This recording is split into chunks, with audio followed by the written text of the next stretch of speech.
Bom dia a todos, dando início então a mais um Clube do Artigo. O artigo que será apresentado hoje tem como tema a acurácia da elastografia versus a biópsia na avaliação da gravidade da fibrose hepática nos pacientes jovens Fontan. Eu sou Fernanda Carla Salles, RU em Cardiologia Pediátrica, e essa apresentação é parte do programa de residência em Cardiologia Pediátrica da Cardioped Brasil, Centro do Coração da Criança. Esse artigo, então, ele foi publicado na Cardiology in the Young, que é uma revista conceituada. Aqui está o link para quem quiser acessar posteriormente. Bom, então, pacientes nascidos com cardiopatia congênita que vão para a univentricular, eles passam por procedimento cirúrgico paliativo em estágios. E no terceiro estágio, o procedimento culmina na cirurgia de Fontan. Melhores resultados após o procedimento de Fontan aumentaram a sobrevida e também resultaram numa maior incidência da doença hepática progressiva, também conhecida como a doença hepática associada ao Fontan. Vários fatores interferem nessa fisiologia dos pacientes univentriculares, incluindo a pressão venosa central cronicamente mais elevada e a lesão hipóxica, causando alterações na normalidade, na estrutura e na função hepática. Se manifesta como congestão hepática, fibrose hepática, hipertensão portal e o desenvolvimento de lesão focal, e raramente vai levar ao carcinoma hepatocelular. Embora a fibrose hepática seja uma consequência universal da fisiologia de Fontan, tanto a extensão quanto a gravidade do envolvimento hepático vão variar. As abordagens de tratamento podem abranger desde medidas conservadoras e até medidas combinadas, como o transplante de coração e fígado em casos mais graves. A diversidade de disfunção hepática destaca a importância de avaliar com precisão a importância da tomada de decisão nos pacientes que têm falha na fisiologia do Fontan. Então, existem vários métodos disponíveis para rastrearmos essa doença hepática associada ao Fontan, incluindo exames de imagem não invasivo, métodos laboratoriais para avaliar a função hepática e a biópsia. O método preferido hoje para avaliar a fibrose hepática entre os pacientes varia amplamente, sendo a biópsia hepática o padrão ouro, porém, muitos centros contam apenas com métodos não invasivos, como a elastografia tanto por ultrassom quanto pela ressonância magnética. Então, existem dados limitados e conflitantes sobre a precisão desses métodos para a detecção do estágio ou da gravidade da fibrose nos pacientes com Fontan. Apesar da ampla disponibilidade dos métodos de imagem não invasivos, né, como a elastografia por ultrassom, a literatura não estabeleceu se a elastografia ela pode eliminar a necessidade de uma biópsia hepática confirmatória. Bom, então o objetivo do trabalho foi comparar o grau de rigidez hepática medido por elastografia não invasiva via ultrassonografia e a ressonância magnética com a fibrose hepática avaliada na biópsia hepática em pacientes jovens com fisiologia de Fontan. O estudo foi realizado no Phoenix Children's Hospital, que é um centro de referência terciário de crianças e adultos com cardiopatia univentricular, e lá eles têm o programa Fontan, que é composto por uma equipe multidisciplinar, um cardiologista pediátrico, tanto pediátrico quanto adulto, hepatologista, pneumo, nefrologista, nutrição, serviço social, psicologia. Os pacientes, eles são encaminhados a esse programa, eles são submetidos a uma vigilância hepática de rotina, por ultrassom ou por ressonância e exames laboratoriais. Porém, desde 2015, a elastografia ela tem sido usada mais rotineiramente para triagem hepática nesse centro. O Conselho de Pesquisa Institucional aprovou esse estudo e foi realizada uma análise retrospectiva do banco de dados desses cardiopatas univentriculares para identificar os pacientes Fontan que foram submetidos a testes de vigilância hepática. Os pacientes que se apresentaram com 10 anos após a cirurgia de Fontan foram encaminhados para biópsia hepática transhepática percutânea de vigilância e cateterismo cardíaco. Lá eles realizam o procedimento em conjunto, de acordo com as recomendações da vigilância atual da American Heart Association. E em pacientes que se apresentam dentro desses 10 anos após a conclusão de Fontan, a biópsia só é recomendada apenas se o método de imagem não invasivo indicar a presença de doença moderada a grave. E após essa vigilância hepática, os pacientes são submetidos a uma avaliação hepática anual por meio de exames laboratoriais e exame de imagem não invasivo, e a biópsia é repetida apenas se houver preocupação desses exames estarem com algum indício da doença hepática progressiva ou disfunção hepática. Esse programa, eles têm um banco de dados de todos os pacientes univentriculares que é gerenciado por esse instituto. Então, o autor desse trabalho descreveu como um estudo retrospectivo unicêntrico, mas a gente vai falar mais a respeito disso à frente, pelo Dr. Moacir.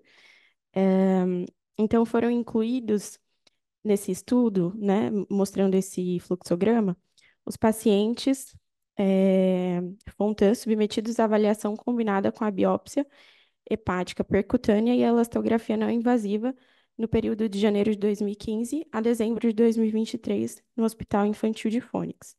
Foram excluídos pacientes com dados faltantes e aqueles que tiveram exame de imagem isolados, ou apenas o método não invasivo ou a biópsia. Então, um total de 125 pacientes foram submetidos à elastografia por ultrassom, por triagem pré-biópsia, e 86 foram submetidos à elastografia por ressonância magnética pré-biópsia. Um total de 130 pacientes Fontan foram submetidos à avaliação hepática combinada com a elastografia e a biópsia durante o período do estudo, e cerca de um terço desses pacientes apresentaram fibrose avançada na biópsia, e 68% desses pacientes apresentavam a fibrose inicial. Então, os procedimentos do estudo. A elastografia por onda de cisalhamento do fígado foi realizada usando um sistema ELAST-PQ, usando um transdutor de banda larga curva de 5 MHz. O exame ultrassonográfico foi realizado com respiração tranquila ou apneia curta nas crianças mais cooperativas, e o protocolo incluiu a obtenção de 10 medidas do lobo direito entre as costelas no quadrante superior direito. O limiar de confiança estabelecido foi em 60%, e para efeitos do estudo foi escolhido valores de elasticidade maior que 2,1 metros por segundo, como fibrose hepática avançada, e menor que 2,1 metros por segundo para a fibrose hepática inicial. Já a elastografia por ressonância magnética hepática foi realizada em uma unidade Ingênia 3.0, após um mínimo de 4 horas de jejum. O protocolo padronizado foi estabelecido, cobrindo o fígado. Um exame axial de apneia 3D interpolado volumétrico ponderado em T1 foi realizado pré e pós-contraste, após a administração do gadoxetato de sódico, foi o contraste utilizado, durante a fase arterial, fase venosa portal e a fase hepatobiliar. Além disso, a elastografia por ressonância, foi realizada usando contraste de fase de eco de campo rápido 2D, sincronizado com uma fonte externa de vibração mecânica. As imagens de cálculo automatizado de elastogramas refletindo a rigidez do tecido em quilopascal, que é a medida de pressão com mapa de confiança estatística fornecido para avaliação da confiabilidade. Então, foi considerado para esse trabalho pacientes com rigidez hepática maior que 5 quilopascal, como fibrose hepática avançada. Já a biópsia, ela foi realizada sob anestesia geral, utilizando abordagem percutânea guiada por ultrassom. Pelo menos 2 amostras do lobo direito foram obtidas. Amostras de tecido fresco foram analisadas usando a coloração de hematoxilina eosina, reticulina e tricômico, e a doença hepática associada ao Fontan foi categorizada com base no grau e na localização da fibrose, necrose em ponte, presença de nódulos e cirrose. A literatura atual disponível sobre a doença hepática associada ao Fontan apoia o uso do score de fibrose hepática congestiva nesse grupo de pacientes, devido à fisiologia única de Fontan e à doença hepática associada. Então, foi usado esse score e ele tem como pontuação 1 e 2 a fibrose hepática congestiva inicial, doença hepática avançada associada a Fontan, pontuação 3, e cirrose hepática, pontuação 4. Os dados, eles foram coletados utilizando um software REDCap, registrado na Universidade do Arizona. Dados demográficos e características dos pacientes, incluindo o tipo de cardiologia de cardiopatia univentricular, idade na cirurgia de Fontan, idade da biópsia hepática, duração desde a cirurgia de Fontan e resultados dos estudos de imagem foram coletados em todos os pacientes, assim como os marcadores laboratoriais da função hepática de 6 meses após a biópsia hepática também foram coletados. E a doença hepática associada ao Fontan foi categorizada como fibrose inicial e avançada, conforme falado anteriormente. Então, para a classificação da fibrose hepática, com base na elastografia, os valores de elasticidade do lobo hepático derivados da elastografia por ultrassom ficou como 2,1 metros por segundo, com estágio F3 e F4, e os valores de rigidez hepática derivados da elastografia por ressonância maior que 5 kPa foram considerados uma doença avançada. Os resultados da elastografia e da biópsia hepática foram analisados quanto à concordância, usando a estatística kappa, com intervalo de confiança de 95%. E foi analisado também a sensibilidade e a especificidade através da biópsia hepática, sendo considerada como padrão ouro. Bom, então, nos resultados, aqui nessa primeira tabela, ele vai descrever as características demográficas desses 130 pacientes que atenderam aos critérios de inclusão. O grupo foi dividido igualmente entre os tipos fisiológicos de ventrículo direito único e ventrículo esquerdo único. A maioria eram crianças, né, menor que 18 anos, e esses pacientes compuseram a porcentagem de 89%. Foram submetidos principalmente à biópsia durante a adolescência, idade média de 14,7 anos, maior parte do sexo masculino, em 62%. 48% desses pacientes apresentaram ventrículo direito sistêmico, 19% apresentaram a síndrome heterotáxica, sendo a idade do procedimento Fontan aproximadamente 3,4 anos, e a idade média desde o procedimento, desde a operação de Fontan até a biópsia, de 11,1 anos. Já aqui na tabela 2, ele vai comparar a gravidade da fibrose hepática com base nas medidas da elastografia e a biópsia, e mostra que tanto a elastografia pelo ultrassom quanto pela ressonância, ambas tiveram baixa concordância e baixa precisão no diagnóstico da doença hepática avançada associada ao Fontan. Utilizando então o ponto de corte da elasticidade do fígado maior que 2,1 metros por segundo, 14% de todos os pacientes apresentaram evidência de que a fibrose avançada na elastografia ultrassonográfica foi de 14%. No entanto, quando a gente observa na biópsia, ela foi rebaixada para a doença inicial em 50% dos pacientes. Por outro lado, 31 de 107, ou seja, 29% desses pacientes que apresentavam a doença inicial na elastografia ultrassonográfica apresentaram subsequente fibrose avançada na biópsia, usando o valor de corte da rigidez hepática maior que 5 kPa. E 27% apresentaram fibrose avançada na elastografia por ressonância magnética, dos quais a doença foi rebaixada também para fibrose inicial leve em 30% dos casos. Pelo contrário, a rigidez hepática menor que 5 não detectou fibrose e cirrose avançada em 25% dos casos. Já aqui nessa segunda figura que o artigo traz, ele ilustra a curva ROC, que é caracterizada pela operação do receptor, mostrando o desempenho relativo da elastografia derivada do ultrassom do fígado versus a elastografia derivada da ressonância magnética, quando comparadas ambas à biópsia. Ambas as modalidades tiveram um desempenho ruim em relação ao padrão ouro, que é a biópsia. O valor médio de elasticidade do lobo hepático derivado da elastografia por ultrassom maior que 2,1 teve uma especificidade mais alta em comparação com o valor da rigidez derivada da ressonância magnética, em 90% dos casos versus 75% na ressonância.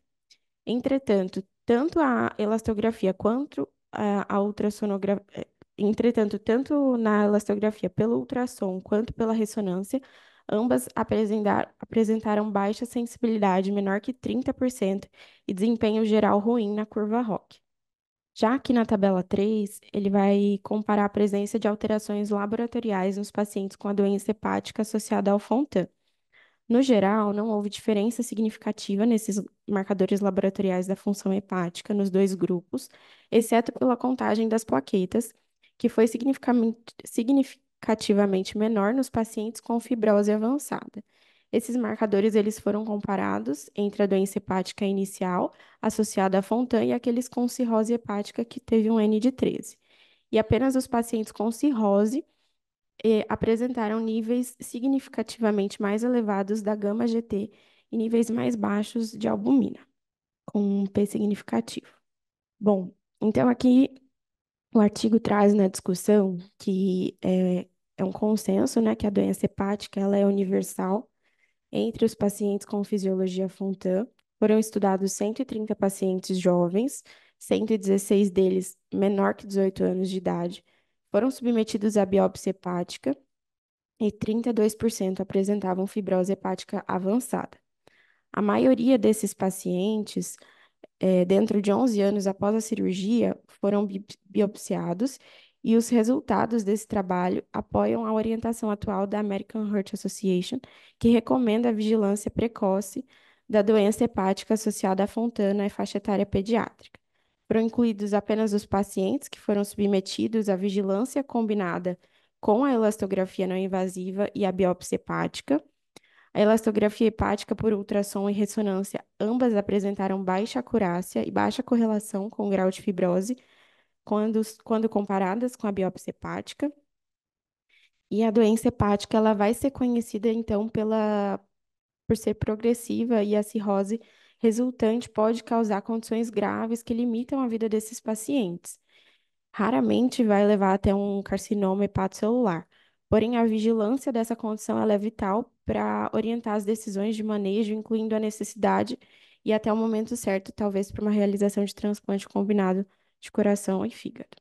Um dos principais dilemas clínicos envolve a escolha da modalidade diagnóstica para vigilância desses pacientes. A modalidade de imagem da elastografia ela ganhou popularidade por ser o método de vigilância preferido, associado ao Fontan, doença hepática associada ao Fontan, entre vários centros de cardiologia pediátrica. No entanto, os dados são conflitantes em relação à associação da elastografia com os resultados dos pacientes com Fontan. Ed e alguns colaboradores estudaram a avaliação da rigidez hepática por elastografia, por ressonância, em 22 pacientes adultos de Fontan, e não houve significância estatística entre a progressão da rigidez hepática com desfechos adversos. Breyer e colaboradores estudou 70 pacientes adultos e 58 pacientes pediátricos de Fontan e mostraram que, embora a rigidez hepática derivada da elastografia por ressonância estivesse associada à hipertensão portal, resultados clínicos ruins em adultos não teve resultados ruins em adulto, não houve associação entre a rigidez hepática e a insuficiência de Fontan nas crianças. Então, esses estudos eles levantam a preocupação de se realmente a elastografia ela pode ser confiável para determinar a necessidade de um transplante, por exemplo, de coração e fígado nesse grupo. Então, esse estudo ele teve como objetivo específico, né, avaliar a acurácia da imagem não invasiva na detecção da fibrose hepática, e embora a literatura adulta mostre uma boa correlação entre a elastografia por ressonância magnética e a fibrose hepática na biópsia, a fisiologia associada da doença hepática associada ao Fontan, com congestão venosa hepática crônica, torna mais difícil a interpretação dos resultados da elastografia por ressonância como um marcador claro de fibrose. Falando um pouquinho mais aqui sobre cada método, os autores eles recomendam o uso seletivo da biópsia em pacientes de Fontan, quando o score da elastografia por ressonância, então, for maior que 5 kPa. Mesmo com esse valor de corte mais elevado, a elastografia por ressonância superestimou a fibrose em cerca de 30% dos pacientes. Além disso, foi notado que entre os 63 pacientes com menor valor de rigidez hepática, ou seja, menor que 5 kPa, em 25% dos casos, apresentou subsequente fibrose avançada na biópsia. Então, esse achado levanta a preocupação sobre a utilização do limite de 5 kPa para a seleção de pacientes para biópsia hepática confirmatória, com o potencial de subestimar a fibrose hepática grave. Também foi avaliada a acurácia da elastografia por ultrassom, por ser uma modalidade de triagem mais utilizada nesses pacientes pediátricos, e a elasticidade hepática não se correlacionou com a fibrose hepática, e o valor da elasticidade hepática maior que 2,1 também não detectou fibrose avançada em 29% dos pacientes. Então, pesquisadores notaram que esses resultados semelhantes são importantes para a gente avaliar a elasticidade do fígado medido na elastografia ultrassonográfica. Ela tem baixa especificidade e precisão. Então, embora a ultrassonografia hepática forneça informações clínicas adicionais, como a presença de ascite, fluxo sanguíneo portal, e ser utilizada aí para orientar o desempenho de procedimentos percutâneos como a biópsia, e ser recomendada por esse estudo e por esse centro, a biópsia hepática ainda é o padrão ouro para diagnóstico final. Vários estudos nos pacientes com Fontan também demonstraram anormalidades laboratorial na função hepática. Demonstram que as anormalidades laboratoriais da função hepática não são confiáveis como marcadores de gravidade, como leve elevação das enzimas hepáticas, incluindo gama-GT e perfil de coagulação, que foram considerados nesse grupo. Os pesquisadores também usaram score como varizes, ascite, esplenomegalia e score de trombocitopenia grave para avaliação dos pacientes com cirrose. Emma Maule e colaboradores estudaram biomarcadores de disfunção hepática em 106 pacientes pediátricos de Fontan e encontraram correlação baixa também entre encontraram correlação entre a baixa contagem de plaqueta e níveis mais elevados de bilirrubina e de transaminases naqueles pacientes com fibrose avançada. Da mesma forma, pacientes com doença hepática associada a Fontan apresentaram menor contagem de plaquetas no nosso estudo. E, além disso, a gama-GT foi significativamente maior nos pacientes com cirrose e pode ser útil para o declínio da função hepática nesses pacientes. O estudo apresenta muitas limitações, por ser um estudo retrospectivo de centro único, de grande grupo de pacientes com Fontan, e os resultados não podem ser generalizados para outros centros. Em conclusão, então, a fibrose hepática avançada, ela parece se desenvolver mais precocemente após a operação do Fontan, portanto, a vigilância hepática de rotina, ela deve ser iniciada na primeira década de vida. A equipe Fontan desse hospital realiza a vigilância precoce dos pacientes pediátricos usando a elastografia hepática e a biópsia e aplica essas descobertas para implementar medidas específicas para proteção hepática, como evitar medicamentos hepatotóxicos, educação sobre como manter um estilo de vida saudável, abordando a obesidade para proteger contra a doença hepática gordurosa e para tomar decisões de tratamento para otimizar a hemodinâmica do Fontan. Então, os dados mostraram que a elastografia ela pode superestimar ou subestimar o grau de fibrose nos pacientes com doença hepática associada a Fontan. Portanto, sendo assim, a biópsia hepática confirmatória ela pode ser necessária antes de tomadas de decisões importantes do tratamento, como avaliação para transplante coração-fígado. Essa foi a referência utilizada. Obrigada. Olá, bom dia a todos. Meu nome é Moacir Fernandes de Godoy, sou médico, cardiologista, pesquisador na FAMERP e um dos coordenadores científicos da Cardioped Brasil, Centro do Coração da Criança.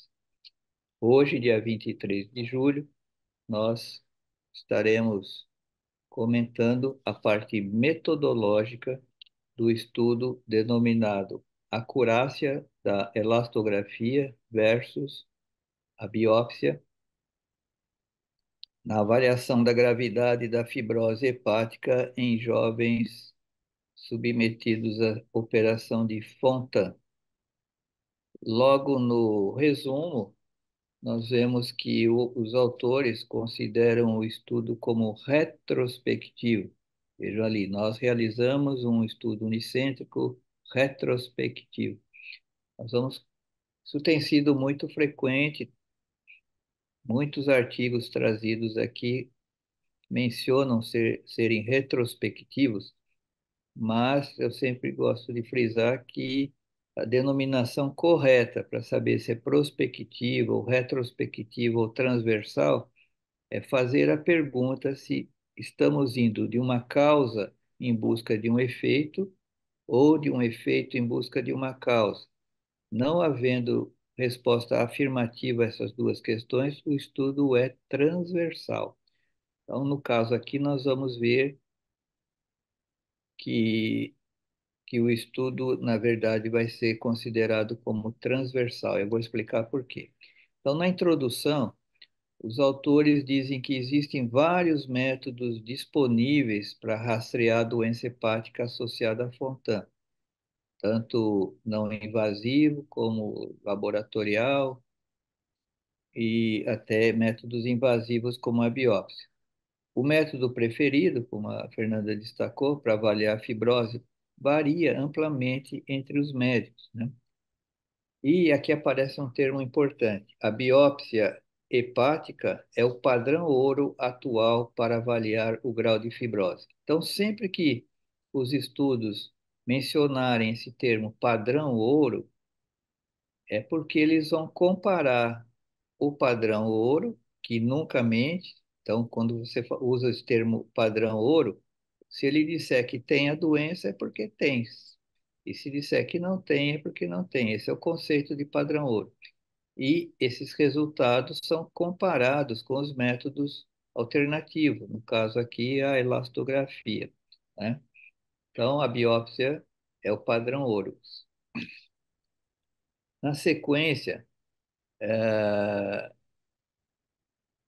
eles dizem que muitos centros contam com medidas de imagem não invasivas da rigidez hepática, como elastografia por ultrassom e elastografia por ressonância magnética, que demonstraram ter alguma correlação com os resultados da biópsia. Então, aqui confirma, né? Ele vai comparar o padrão ouro, que é a biópsia, com os métodos alternativos de elastografia por eco, por ultrassom ou por ressonância magnética, para ver se eles têm uma performance, ou seja, uma acurácia adequada.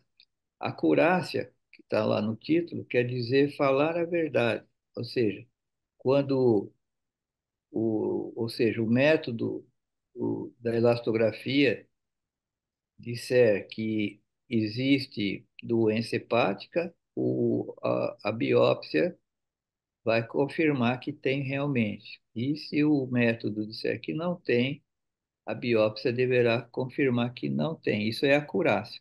Então, o verdadeiro positivo mais o verdadeiro negativo dividido pelo total. Bom, com base nisso, eu classifiquei o artigo como quantitativo, né? São usados dados numéricos. Ele é laboratorial, quase experimental, por quê?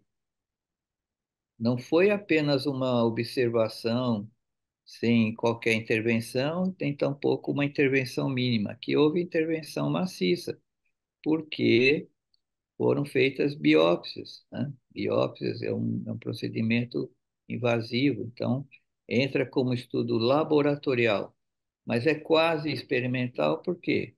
Porque não houve randomização. Então, era uma sequência de todos os pacientes com mais de 10 anos de operado seguiam esse protocolo. Então, laboratorial quase experimental.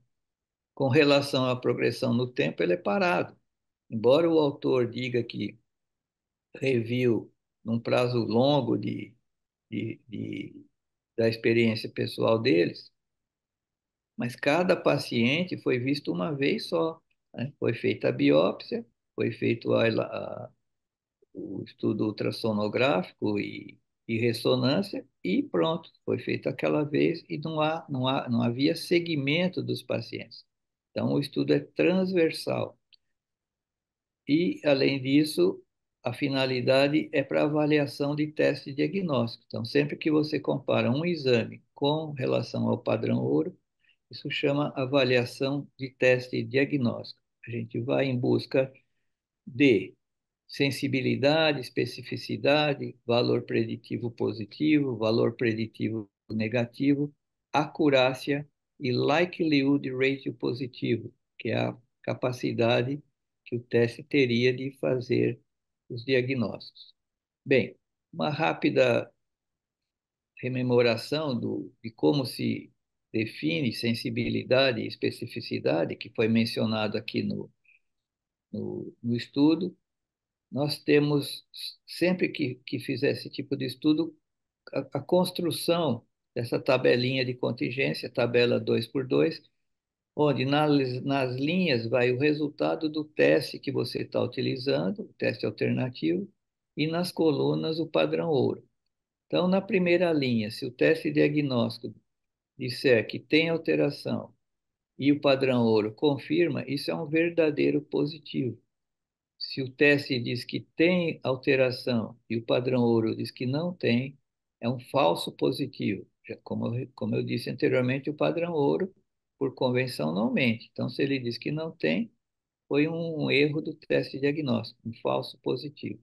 Se o teste diagnóstico alternativo disser que não tem alteração, mas o padrão ouro disser que sim, é um teste falso negativo. Por fim, se o padrão ouro, se o teste diagnóstico disser que não tem e o padrão ouro confirmar que não tem, é um verdadeiro negativo. A soma de VP mais FN é o conjunto de doentes, porque o padrão ouro diz que eles têm alteração.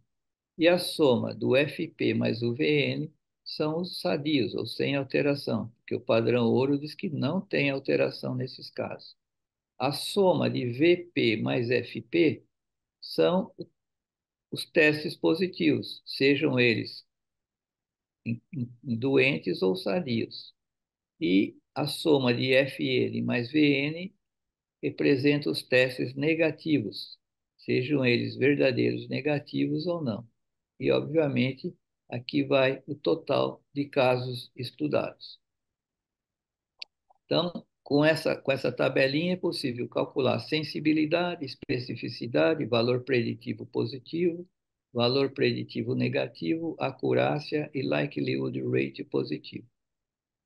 Em atendimento ao que fala o estudo, nós vamos nos limitar aqui a discutir sensibilidade e especificidade e um item que ele não fala, mas é possível calcular, que é o likelihood rate positivo.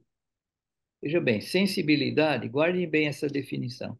Sensibilidade é a probabilidade de um teste diagnóstico dar positivo em quem tem a doença. Então, é a probabilidade de um teste diagnóstico dar positivo em quem tem a doença.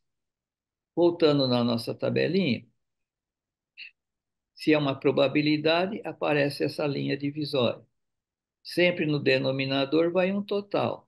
Então, se a probabilidade do teste dar positivo em quem é que tem a doença? É a soma de VP mais FN. Desses aí, VP mais FN, em quem o teste deu positivo? VP, certo? Então, a primeira coluna aí representa a sensibilidade. É a probabilidade do teste dar positivo, VP, em quem tem a doença, VP mais FN. O que é especificidade? É o inverso. É a probabilidade do teste diagnóstico dar negativo em quem não tem a doença. Então, voltando na tabelinha, se é uma probabilidade, é uma linha divisória. Quem é que não tem a doença? São os sadios, FP mais VN. Desses aí, quem o teste foi negativo? VN, né? O teste foi negativo no conjunto VN. Então, especificidade é a probabilidade do teste dar negativo, ou seja, VN, em quem não tem a doença, FP mais VN. Acurácia, que é o termo que aparece no título, quer dizer exatidão. Exatidão é falar a verdade. Quem é que fala a verdade? Na tabelinha 2 por 2, VP é verdadeiro positivo, então ele falou a verdade. VN é verdadeiro negativo, então falou a verdade. Então, a acurácia é a soma do VP mais o VN dividido pelo total, certo? Então, isto é a acurácia. Como é que é a representação gráfica dos estudos desse tipo, estudos de teste e diagnóstico, é feito pela curva ROC. Curva ROC é uma metodologia usada inicialmente na Segunda Guerra Mundial, para ver se os radares eram sensíveis, específicos para detectar os aviões em voo, né? E depois passou a ser aplicada largamente na medicina. A curva ROC, representada aqui, ela tem no eixo X os, os falsos positivos, ou seja, um menos a especificidade, e no eixo Y, os verdadeiros positivos, que é a sensibilidade, um marcador da sensibilidade. Então, se eu cruzo o valor da sensibilidade no, no eixo Y com um menos a especificidade no eixo X, e vou cruzando os pontos, o computador faz todas essas combinações, vai ser desenhada uma curva. E a área embaixo dessa curva, aquele A ou C, quer dizer área under curve, ou seja, área embaixo da curva, quanto mais alto for essa curva, ou seja, quanto maior for a área embaixo da curva, melhor é o teste diagnóstico. Então, desse exemplo aqui que eu dou à esquerda, o melhor teste diagnóstico é esse da linha amarela, porque ele tem uma alta sensibilidade, assim, a hora que faz a curvinha ali, está em torno de 90% de sensibilidade, e na vertical aqui no eixo X, como é um menos a especificidade, e aqui está dando 10, é porque a especificidade é 90%. Já a linha magenta aqui, o teste ainda é considerado bom, porque a área sob a curva está acima de 0,7, mas não tão bom quanto a curva amarela. E quando a curva chega na diagonal, é totalmente inútil esse teste para diagnóstico adequado. Então, vejo aqui à direita um outro exemplo: as curvinhas verde, amarela e vermelha são boas, né? A azul já não tão boa, e na magenta aqui seria ineficaz. E no trabalho, vejo a curva que ele apresenta, curva ROC. Então, eu tenho a diagonal aqui em linha preta e a curva ROC, esse vermelho aqui, muito ruim. Tá vendo? A gente compara com o ideal, que seria essa amarela, ou no mínimo essa vermelha, em relação à diagonal. Vejam que no trabalho a curva ROC está muito baixinha, muito próximo da diagonal. Tanto que a área sob a curva deu 0,6. É, abaixo de 0,7 já é ruim. E outra falha do estudo aqui é que ele não põe um intervalo de confiança, que deu 0,6 e pode variar, por exemplo, de 0,5 a 0,7. Se cruzou o 0,5, já é um teste ineficaz. Seguramente eu considero que esse teste não foi bom, porque o likelihood ratio é a divisão da sensibilidade por um menos a especificidade. No caso aqui, a sensibilidade deu 23%, que é extremamente baixa, e a especificidade deu boa, 90%. Então, um menos a especificidade dá 0,10 ou 10. Então, 23 dividido por 10 dá 2,3. Os testes são considerados bons só quando esse likelihood rate dá acima de 3, 3,5. Então, a elastografia pela ultrassom não foi um bom teste para ser comparado com a biópsia. E a elastografia por ressonância foi pior ainda. Veja, está muito próximo da diagonal, a área sob a curva deu só 0,53, sugerindo que o teste seja ineficaz, e isso se confirma pelo likelihood ratio. Por quê? Porque deu uma sensibilidade de 30% dividido por uma especificidade, ou seja, 1 menos a especificidade, né? 100 menos 75, 25, dá 1,2, muito mais baixo ainda que o 2,3. Então, em resumo, apesar dele ter feito essas considerações, nem a, nem a ultrassom, nem o ultrassom, a elastografia por ultrassom, nem a elastografia por ressonância são testes adequados para comparar com o padrão ouro, que é a biópsia. Outra coisa que eu achei relevante comentar é que quando ele compara as variáveis laboratoriais, tanto na alteração hepática inicial, quanto na alteração hepática avançada, quanto na cirrose, as diferenças praticamente não existiram, né? Só na contagem de plaquetas aqui para comparar precoce com inicial com avançada e na cirrose contra inicial, o nível de albumina e gama GT. Mas vejam, diferença estatística não quer dizer relevância clínica. Por que eu digo isso? Quando a gente olha a albumina, mesmo na cirrose, não está tão alterado numericamente em relação às alterações iniciais e tardias. E também o número de plaquetas, quando compara inicial com avançada, vejam, tinha 254 mil plaquetas no inicial contra 212 mil no avançado. O número de plaquetas acima de 200 mil está na faixa de normalidade. Então, tem diferença estatística, mas não tem relevância clínica.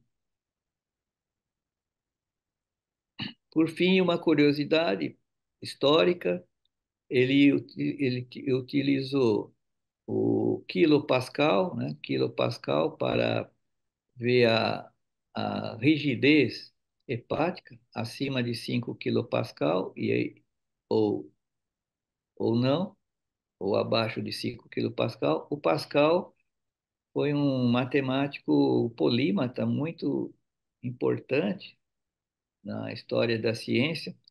Infelizmente, teve uma duração de vida muito precoce, muito curta, né? Ele nasceu em 1623, morreu em 1662, 39 anos apenas. Ele tinha várias doenças, mas deu uma enorme contribuição para a matemática, para a física, né? E, em homenagem a ele que foi dado esse nome de unidade Pascal. A unidade Pascal é uma unidade de pressão, né? Ela é usada para medir, para expressar a resistência à compressão, rigidez dos materiais, e foi o que ele mediu, a rigidez do tecido hepático, né? Esse nome é em homenagem ao Blaise Pascal, e quer dizer Newton sobre metro quadrado, porque pressão, matematicamente, é força sobre área. Então, pressão no caso aqui é Newton sobre metro quadrado, ou, dissecando mais, é quilograma dividido por metro vezes segundo ao quadrado. Em suma, eu considerei o estudo interessante por, mais uma vez, confirmar os problemas hemodinâmicos e sistêmicos da cirurgia de Fontan, né? Mas tem bastante fragilidade, porque os métodos, na verdade, não são úteis, né? Não diferenciam, não são adequados para diferenciar do padrão ouro, ou seja, que é a biópsia hepática. Nenhum deles deu uma curva ROC adequada, como acima de 0,7, né? E fica essa dúvida ainda se é um método, a ressonância e o ultrassom são métodos que devam ser usados no segmento dos pacientes, em vista das falhas que eles têm para fazer o diagnóstico. Agradeço a todos